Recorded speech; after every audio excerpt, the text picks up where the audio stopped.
This is problem 1454 on page 954. Two small discs, A and B, of mass 2 kilograms and 1 kilogram respectively, may slide on a horizontal and frictionless surface. They're connected by a cord of negligible mass and spin about their mass center, G.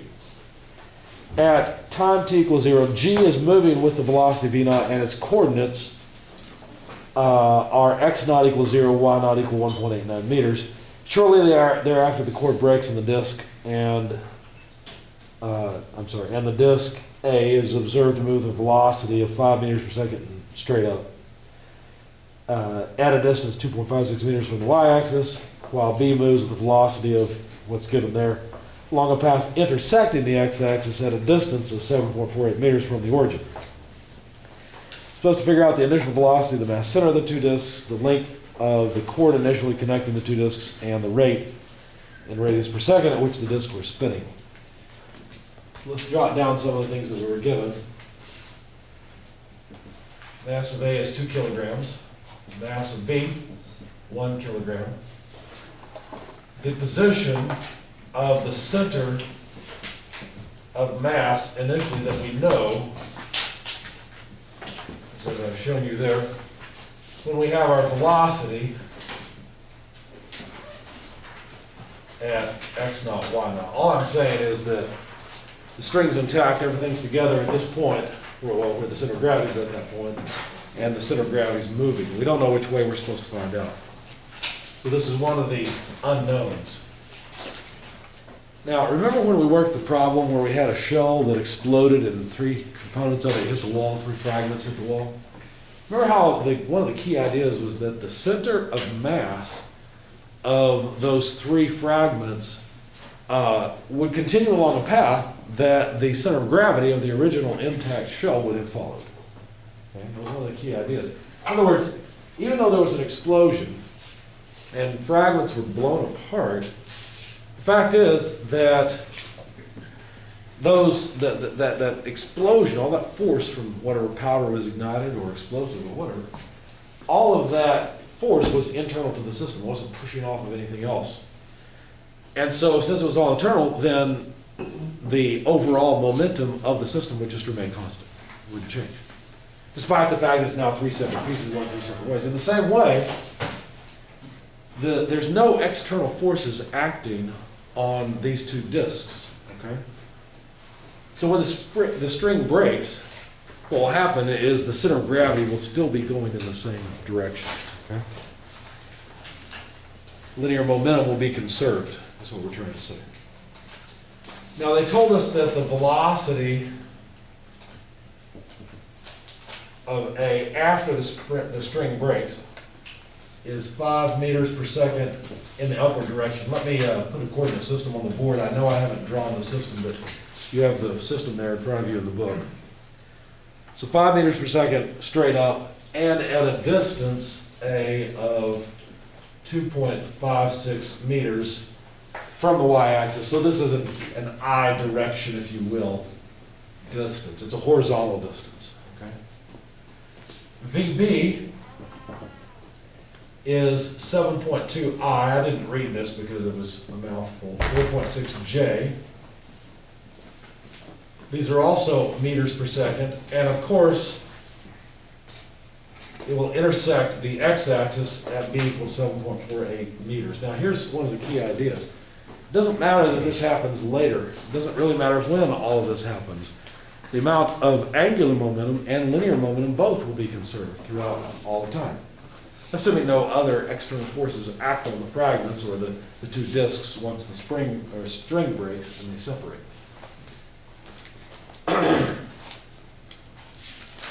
Okay. Sorry. Before the string breaks,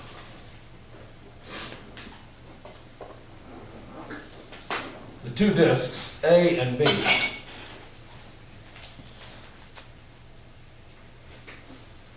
are moving in some direction with some velocity. You know, that's this velocity up here.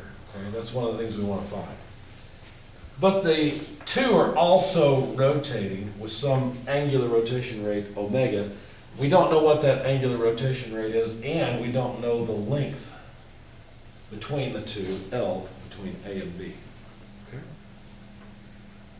Now, if you imagine just two balls on a string like this, two discs on a string, rotating, they're going to rotate about their center of mass, their center of gravity. Okay? So we'd like to find out where exactly that center of gravity, G, is to start off with. Well, an easy way to do that is to just consider the two masses B and A, make this point G. You know that A is 2 kilograms. You know that B is 1 kilogram. And so finding the center of gravity, well, that's just a balance point, isn't it? We'll talk about this more a little bit later, but for now, it's as easy as saying, well, wait a second, the moment of the masses, because understand, G is the point where both masses appear to be concentrated, right? So the moment of that, so let's call this, I don't know, let's call this distance BG, and we'll call the distance from here to here GA, that's fine. The moment of the entire, the sum of the two masses about B would be BG multiplied by the mass of A plus mass of B. Does that make sense? That's the moment about this point of the two masses concentrated at G. That has to counterbalance the moment of A, so mass A, times the moment arm, but BG plus GA would just be L, wouldn't it? Be the length. Okay. Of course, we can also say that the length is equal to BG plus GA, but if we look at this for a second, BG would be equal to mass of A divided by the sum of the masses, mass of A plus mass of B, times L. The mass of A is 2, the mass of B is 1, so this is 2/3 L. It's pretty easy to see then that if this distance is 2/3 of the length, then this distance has to be 1/3 of the length. Right? So now we know where the center of gravity is on the original string relative. We don't know how long the string is, that's okay. But at least we know how the two are laid out about the center of gravity. Okay? So that was something we needed, and I didn't want you to, well, I wanted you to see where it comes from. Didn't want to just write it down. So basically what I've just said is that this distance is 2/3 of L, and this distance is 1/3 of the length. So far, so good? All right, so just some background information. However, there's one more thing I want to point out. If the assembly is rotating about the center of gravity with some angular speed omega, the initial velocity of A and B are related to the angular speed. Because, remember, well, where was it? It was in one of the past chapters. I think it was chapter 12. Remember how we learned that if you have something rotating, there's a facsimile of a fan, a pretty poor one, but you know an angular speed and you want to know a tip velocity or velocity or tangential velocity, all you need is the radial distance, where dt equals r omega. Okay? Of course, omega has to be in radians per second, or radians per time. So basically all I'm saying is, if this whole thing is rotating, let's say counterclockwise, which is the way they've indicated in the figure, then the velocity of A, what did I call this? I gave that a name. Let's see. Here we go. Is that what I want to use?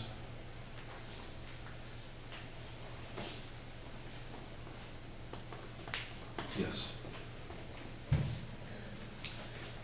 So the initial velocity of A in this direction would be related to the angular speed through this length here, L over 3.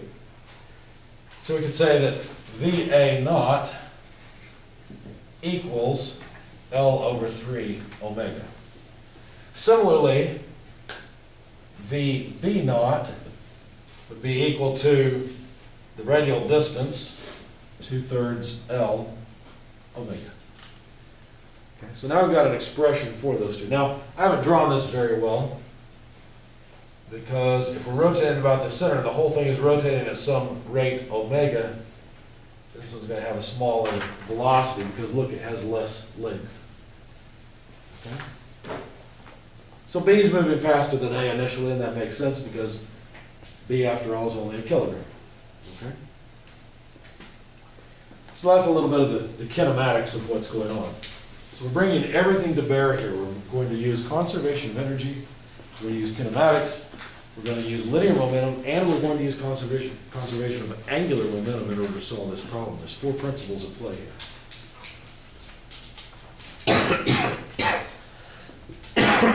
Pardon me. So if if the linear momentum is conserved, we should probably calculate the linear momentum. You can write down an equation for it. Mass of A plus mass of B times initial velocity. That's simple. I don't have to worry about exactly where mass A and mass B are. I can analyze the motion of their center of mass, which is right here, and get the linear momentum of the 2 particles together. Okay. Now, of course, I can write this a little bit different way. Obviously, I can plug in the numbers, get 3, kilograms times V naught. But wait a second. If the linear momentum is conserved, then when these particles, or the string breaks, and A is moving, how do they say? Well, A is moving up like that at 5 meters per second, and B is moving, let's see, 7.2 minus 4.6, something like that, after the string breaks. Well, I should be able to say, though, that the momentum, the linear momentum of these 2 particles is still just the same. There have been no external forces acting on the 2. Just because the string broke doesn't mean there was any forces acting on it to change their momentum. So this is equal to the mass of A times the velocity of A plus the mass of B times the velocity of B. Notice I'm putting bars above these. Unfortunately, in your text, they're not consistent using the bar for a vector. I just mean a vector here. I'll tell you what they mean by it here in just a second. So this is 2 equations for the price of 1, because I've got an x and a y direction to deal with. Okay? Now this won't solve the problem completely, but it might help me a little bit. For example, if I start considering the vector components, we'd have 3 kilograms times, let's see, V naught equals the mass of A, 2 kilograms, times VA after the string breaks, that's right here, right? That's the 5 meters per second J direction, plus the mass of B, 1 kilogram, times VB after the string breaks.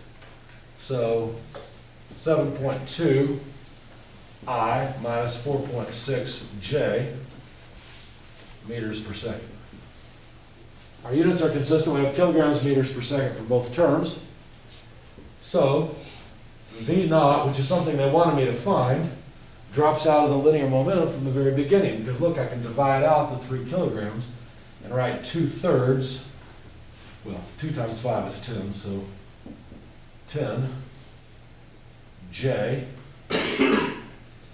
should that be J or I? Yeah, that's J, that's right, because it was going upward. Plus 1/3, so 1/3, times 7.2 I minus 4.6 J. Of course, this is all meters per second. And we can combine them because we take 1/3 of 4.6 and subtract it from here. We take 1/3 of 7.2. Well, when you take 1/3 of 7.2, you find the first term is 2.4 I. So 1/3 of 7.2 is 2.4. And then plus 10/3 minus 4.6 over 3 comes out to a total of 1.8 J, and these are all meters per second. So that had to be the initial velocity of the combined masses. Why?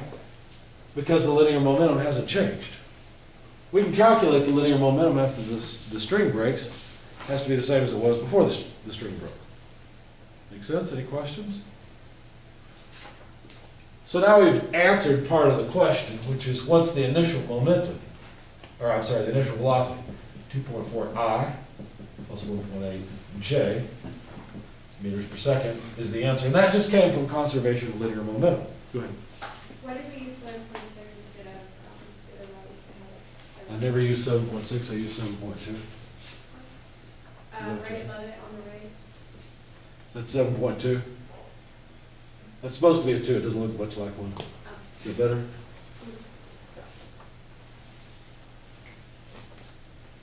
Okay, good question. Anything else? All right, so linear momentum helped us out quite a bit. Well, that was nice. What else could we do? Well, could I consider angular momentum? In other words, the moment of the linear momentum. Sure.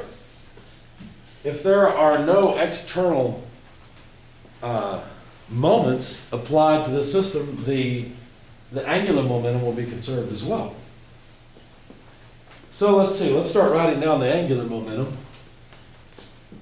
I'll write down the angular momentum about the center of gravity initially. Okay? So basically all I'm going to excuse me. All I'm going to do is take the moment of the momentum. Now notice A initially has some momentum, VA naught this way, times its mass. If I want the moment of that momentum, well, I'll just take moments about G, then I'll have to use this length L over 3. So the moment of the momentum would be something like this. The distance GA crossed with the mass of A times the velocity of A initially. That's the moment of the momentum of A about G. But B also has a moment of momentum, so plus GB crossed MB VB naught. Okay, just like you can take moments of forces, you can take moment of momentum, and you can take the moment of impulse as well, which we'll do a little bit later. But we know that the length GA is just L over 3. The mass of A, we just leave alone. And we've got to be careful here because really this is a cross product. It's a cross product of a vector from G to A with the momentum vector. Well, that distance into that velocity gives us a positive K component. See that? Remember cross products?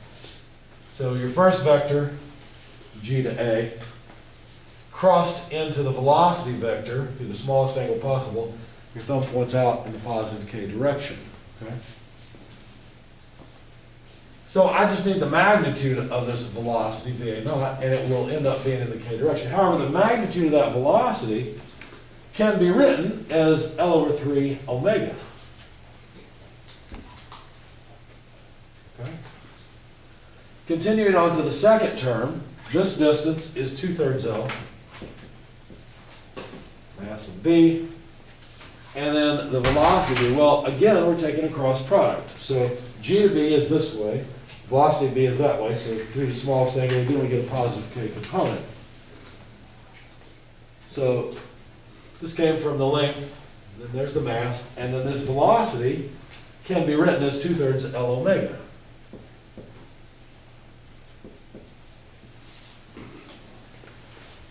So this piece came from right here. Of course, this piece came from the velocity. So I've just substituted velocities and made sure that both of these have the proper sign. Notice they both are rotating in the K direction. Okay? The moment's in the K direction. If we simplify this just a bit,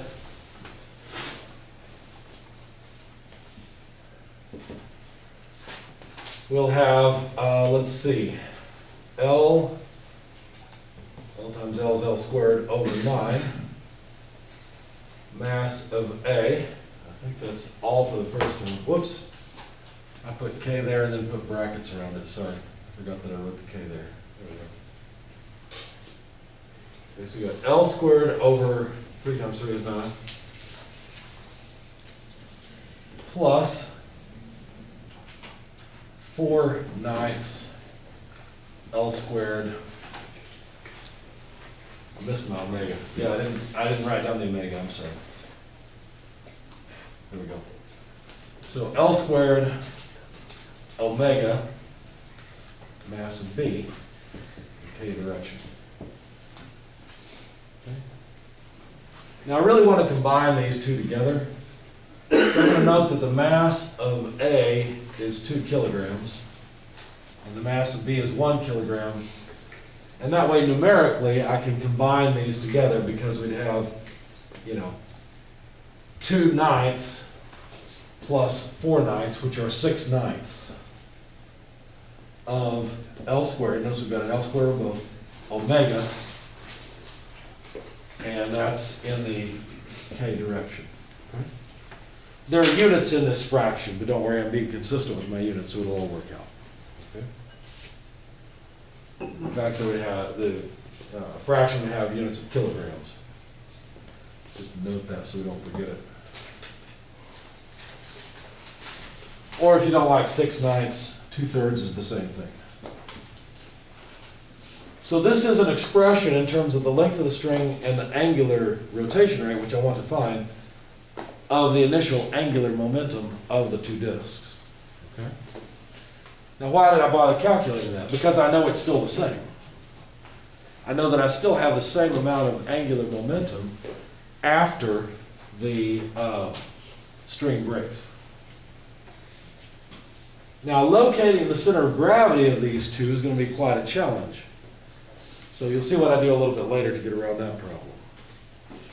Now all of this talk of angular momentum seems a bit confusing, so why don't we jump to something that's easy? Let's talk about energy.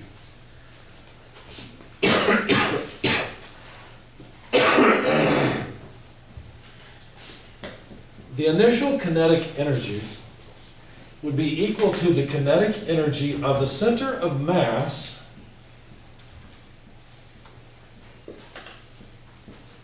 I'm just going to put a G on there to make it clear. This is the same V naught, okay? But I'm just talking about the center of mass. Of course, it has to be squared. Plus the energy of each individual particle that makes up the system within the reference frame. Let me show you what I'm doing here. This won't make much sense. This is from the book. It's one of the equations. Let's find it. Good thing for you to know. When you're dealing with a system of particles, you have to pull out several tricks. Here we go. Go to page 940. Look at equation 1429. What this says is that if you want to know the kinetic energy of a system of particles, find the kinetic energy of the center of gravity of those particles and add to it the relative kinetic energy as all those particles are moving around their mass center. That's what it really says. Okay? So this velocity here, the reason the prime is there is because it indicates the velocity of each of the individual particles relative to the mass center G.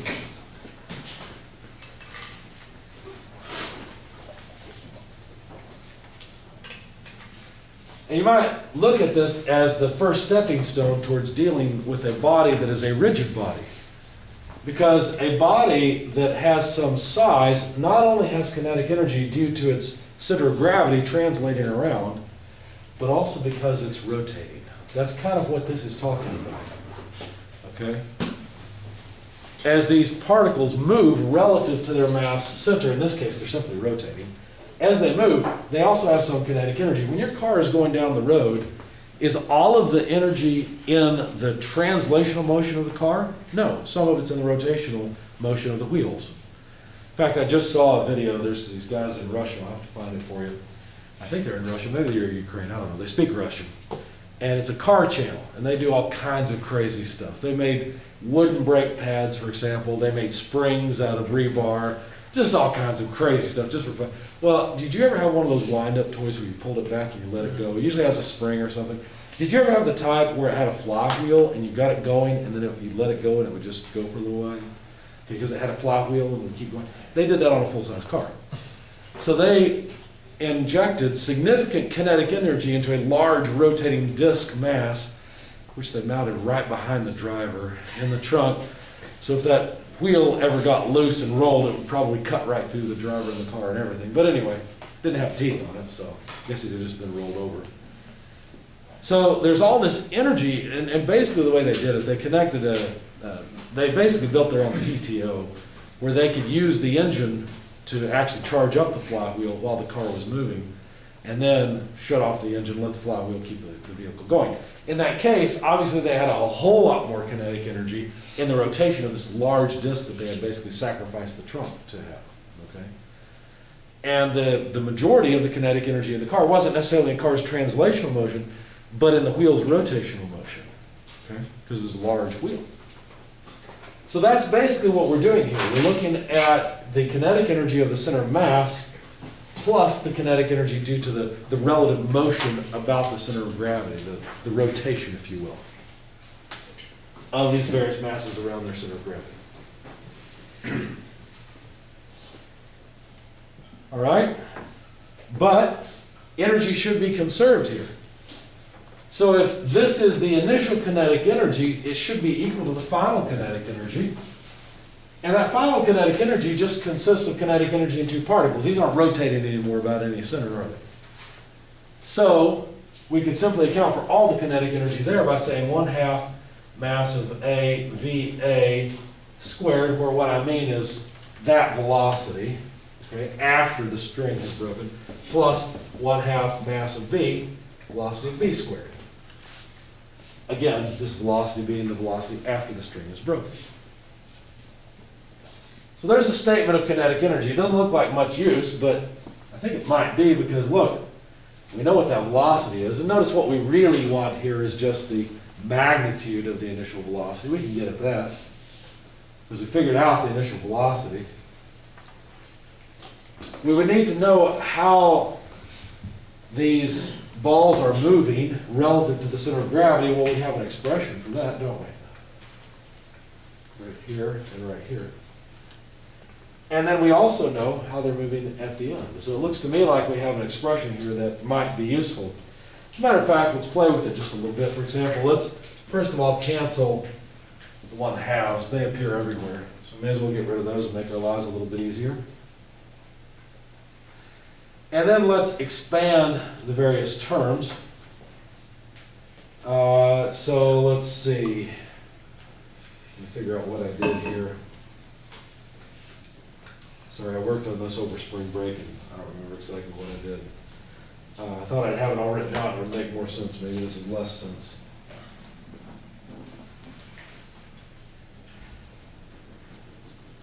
If we look at this term,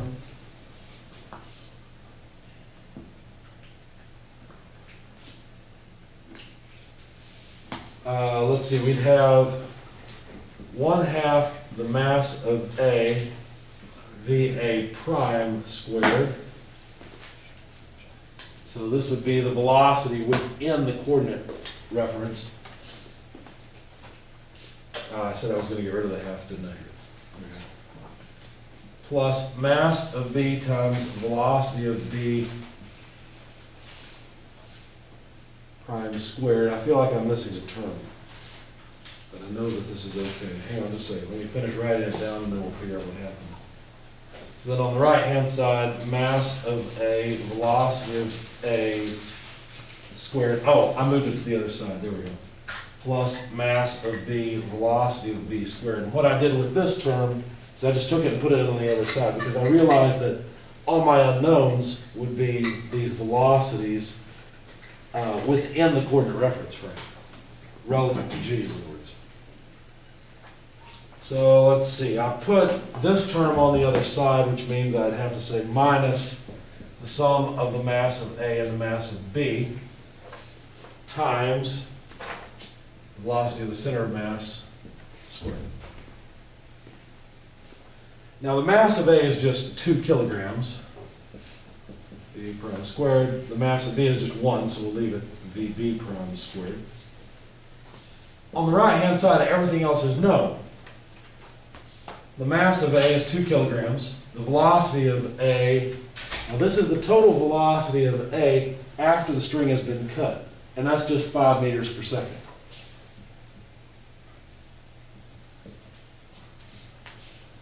The mass of B is 1 kilogram. I'm not using my units very well, but all the units are consistent, so everything should be okay. And we're in metric, so we won't have any pounds, force, pound, mass conversions to worry about. Otherwise, I'd be more particular about the units. Mass of B is a kilogram times the velocity of B. Well, the velocity of B, if we look at just the magnitude of the velocity of B, it would be 7.2 squared plus 4.6 squared square root. And that comes out to root 73. So that's what I used here, because I'm on the right-hand side for the velocity B, root 73 quantity squared. That way I just can write down 73 here in a second. Minus mass of A plus mass of B is 3 kilograms. Initial velocity. Well, for that I will need to know the magnitude of the initial velocity. So root 2.4 squared plus 1.8 squared.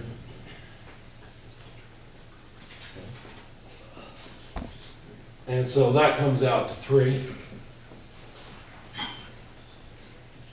And so we'll put in 3 squared. So the whole right-hand side is known. It's just a number. It's just 96. I called that equation number 2. And I called this equation number 1, where we have our initial angular momentum. So far I've written down the initial angular momentum, and I've written down a statement of conservation of energy. Any questions so far?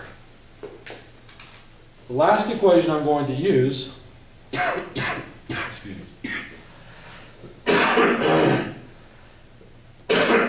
Well, not the last equation.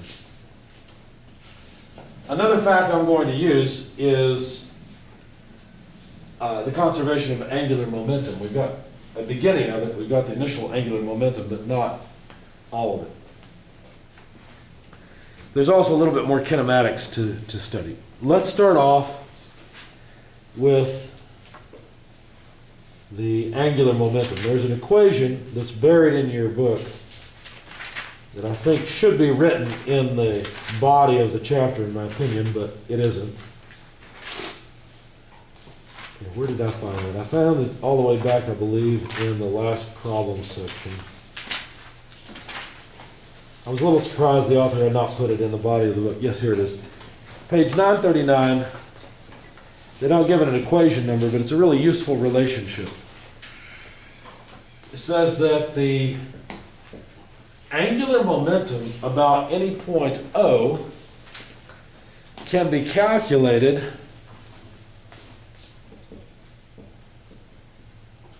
by taking the moment of the momentum, the linear momentum of the center of gravity. This R would have to be from the point O to point G, the center of gravity. And then adding to that the angular momentum about the center of gravity. Say that one more time. If you want to find the angular momentum about some arbitrary point O rather than the center of gravity, you can get it by using the angular momentum around the center of gravity and adding to it this correction term. Basically what it says. Okay? You just need to know the vector that goes from the point of interest O to point G, the center of gravity, and cross that with the linear momentum of the center of gravity. Now this is really handy because look, this piece will be addressed by equation 1. There it is. I've already calculated the linear or the angular momentum about the center of gravity as 2/3 L squared omega. So that'll go in here. And then this term, it won't matter when we calculate it. We can calculate this from the very beginning because we know something about how the center of mass is moving from the very beginning. And guess what? This term will be invariant. It will be constant. Basically, as time goes on, we can always get this same result. So, if we know the location and center of gravity of the two particles at any time, which we do, that's what, where is it? That's what this is all about. When we know the initial velocity, we know where the center of gravity is at. And if we know the initial velocity or the initial linear momentum, which we do, then we can get at the angular momentum. Okay? So, let me get rid of some things.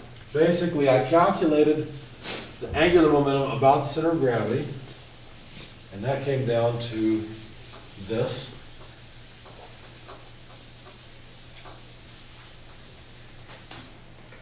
And I calculated the amount of kinetic energy in the system. That came down to this.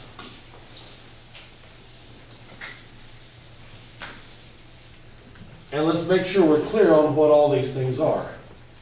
It's supposed to be a 2. L is the length of the string. Omega is the angular rotation rate of the two bodies with the string initially. VA prime and VB prime, those are the velocities of A and B. At what point? Well, here, initially. So that would be like VAO and VBO. Okay. And other than that, if we take this cross product here, we'll be able to calculate the angular momentum, which will not change. By the way, there's another way to calculate the angular momentum. The angular momentum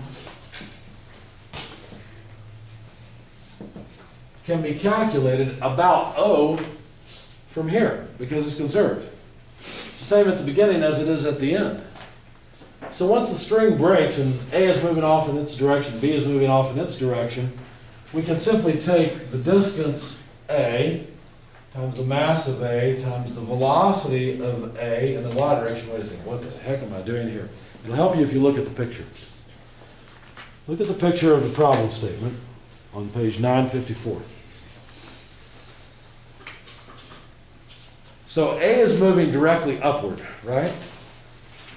What I'm saying is that, bless you, A is this distance where body A is moving upward at some velocity. Of course, it's only in the y direction, but I've got a reason for saying the y component. So if this is O, you can also look at this as a linear momentum, mass of A times the velocity of A after the string breaks. The moment of this momentum about O would be the moment arm A times MA VAY. But really it's a cross product.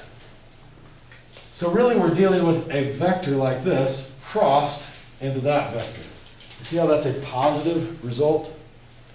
So A into MA VA comes out positive. So that's why I've got a positive term here. Distance A, MA VAY. B, on the other hand, eventually intersects the x-axis here at a distance B from the origin.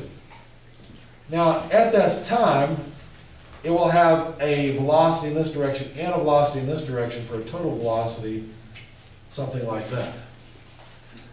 Now, which of the components are going to give rise to a moment?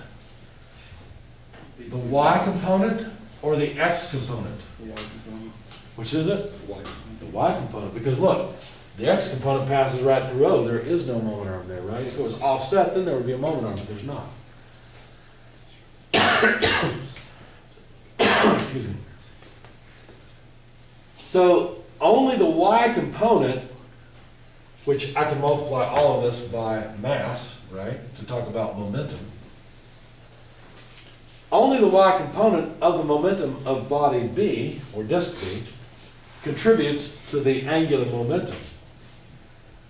Now, is this a positive or a negative contribution? Well, let's see. It's B into the momentum is like this, so that's going into the board, so that's a negative contribution, isn't it?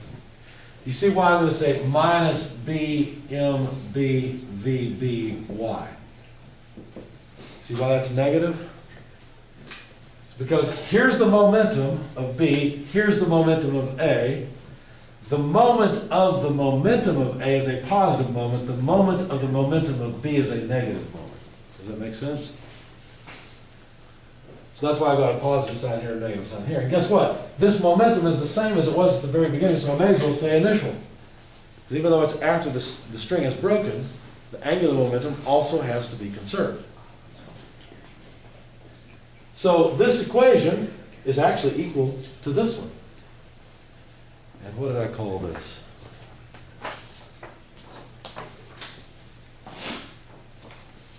I try to use equation numbers. I really didn't give it a number. I just said, well, then that means that this is also just from equation 1.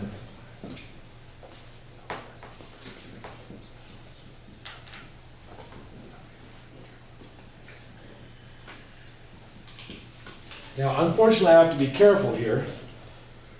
What mass am I talking about? Well, this is the mass of the center of gravity. What's the mass of the center of gravity? 3 kilograms. Okay.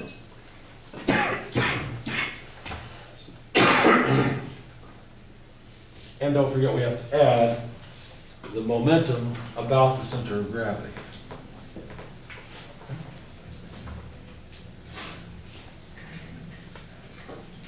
All right.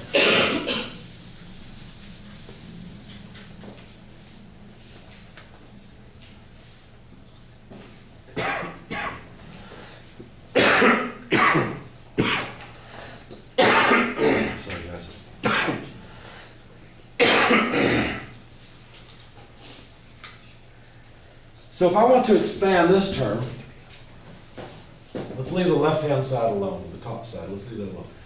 If I want to expand this term, I can look at the initial velocity, which has a component upward and to the right. Okay? So positive x and y, initial velocity or initial momentum components. I shouldn't have erased this quite so quickly, but let me draw it again. Initially, the center of gravity of the two-string system was on the y-axis, and that's what these coordinates were all about. Right? It was up at 1.89 meters. So the vector that goes from O to G is just a vector in the y direction. Therefore, any momentum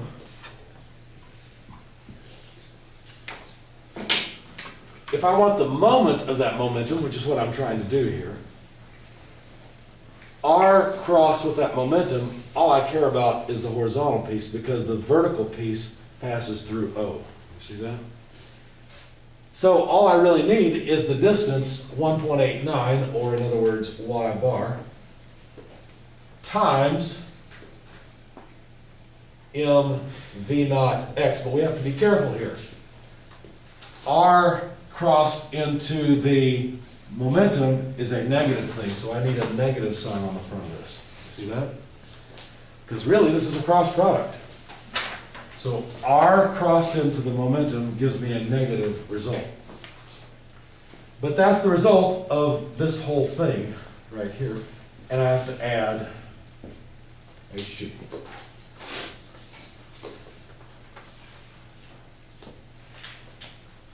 All right.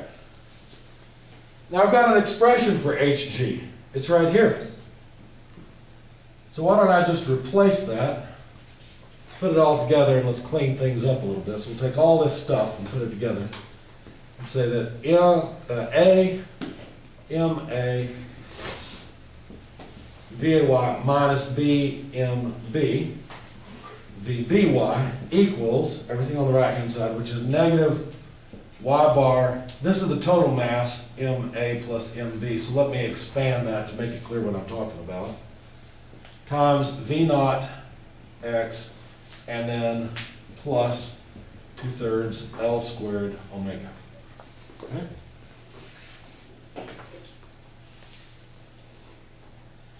And now I think we can start plugging in numbers and see what happens.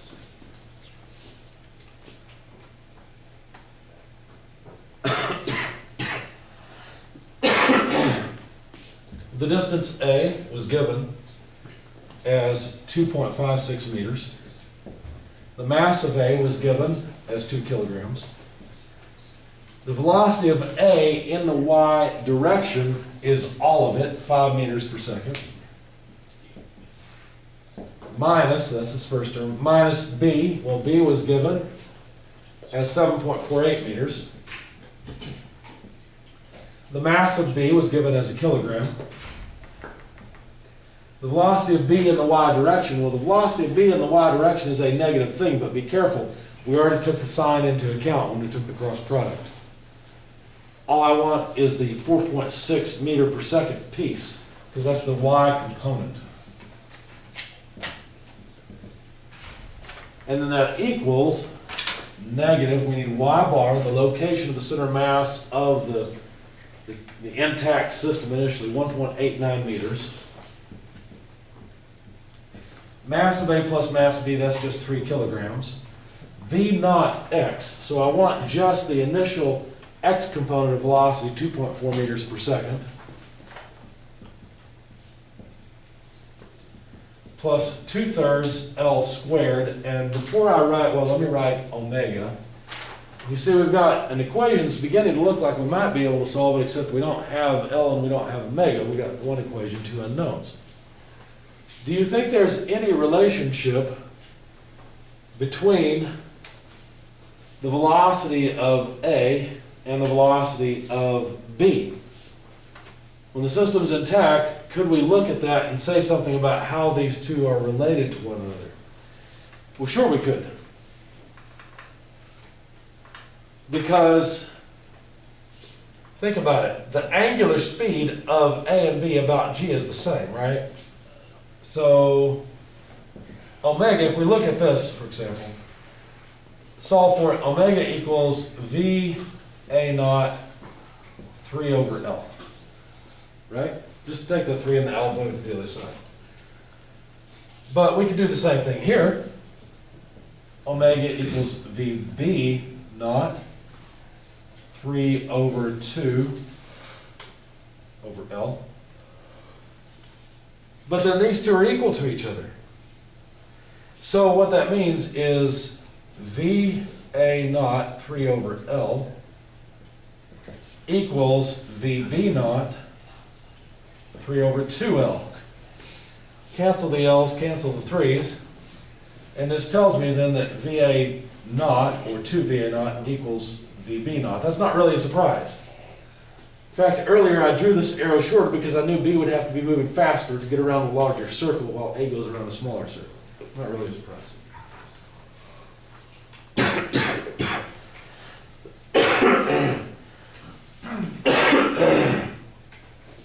However, if we take this and square it, then 4 VA naught squared equals VB naught squared. Now, I called them VA naught in one place and VA prime in another place. They are the same thing. So there's actually a relationship between these two. This is not one equation and 2 unknowns. It's one equation now and a single unknown.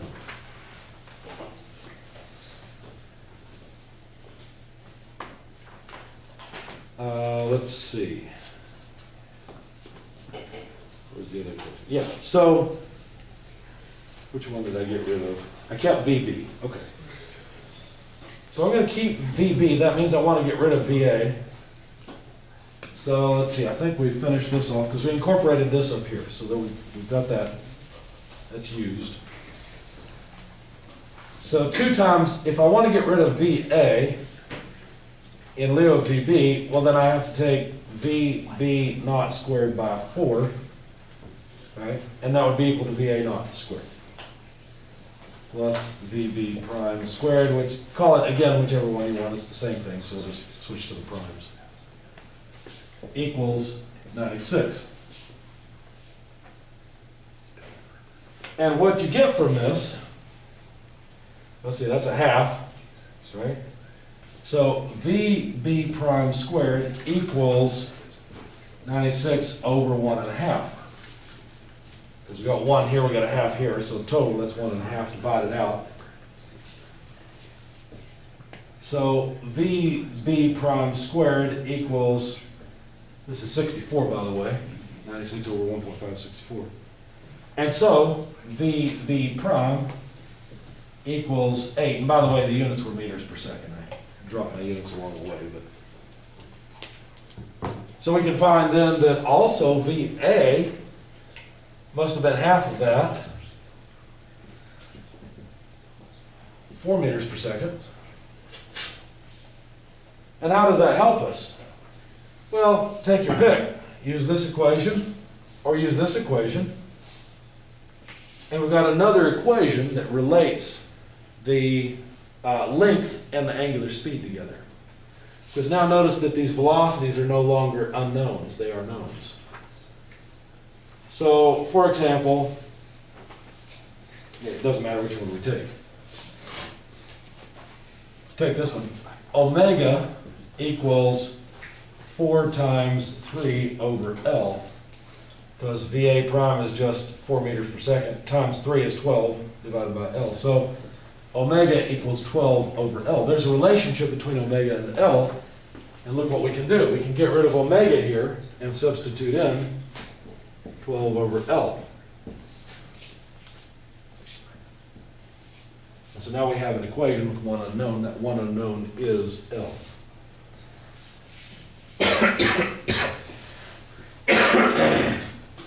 Sorry about the cough, guys. So all we have to do now is figure out what this number is and add to it this number and then multiply by 3 over 24 to solve for L. When you do that, what you end up with is L equals 0.6, and since I was consistent with the unit, those are meters. You can try that out if you like. You can plug it into the equation, see what happens. But that's what you get for L. And then, if you plug in 12 over 0.6 meters, you will get an angular speed of 20 radians per second. So there's the length of the string and the initial angular speed of disk A and B connected together. Now that was a whole lot. What did I do? What was the very first thing I did? I made sure I understood the kinematics of it, right? And I used the conservation of linear momentum. That was first. Notice that the initial velocity of the center of mass of the two disks dropped out from conservation of linear momentum. After that, I used conservation of energy and conservation of angular momentum and a little bit more kinematics understanding to solve the whole thing. Okay? Along the way, what was really important, one of the things that was really important, was the fact that with conservation of angular momentum, you can write all the angular momentum of a system of particles in terms of the center of mass of those particles and the angular momentum about the center of mass. This idea that, you know, if you want to talk about all of the angular momentum, you don't have to talk about it just about the center of gravity. You can move that angular momentum to any point you like. You just need this correction term to do it. Okay. The other important point was the nuance of dealing with the conservation of energy and noting that I could do something similar to this for conservation of energy and say, well, the system has some energy because the whole thing's translating, and it also has some energy because it's rotating about its center of mass. And I have to take both of those into account to get all of the energy accounted for. Okay? Any questions about all this? How many different ways to solve this problem are there? That's it, one way. Now think about it, we pulled out every tool in the toolbox, didn't we? Linear momentum, angular momentum, conservation of energy, and a bunch of kinematics. That's about it. Any questions about it? All right,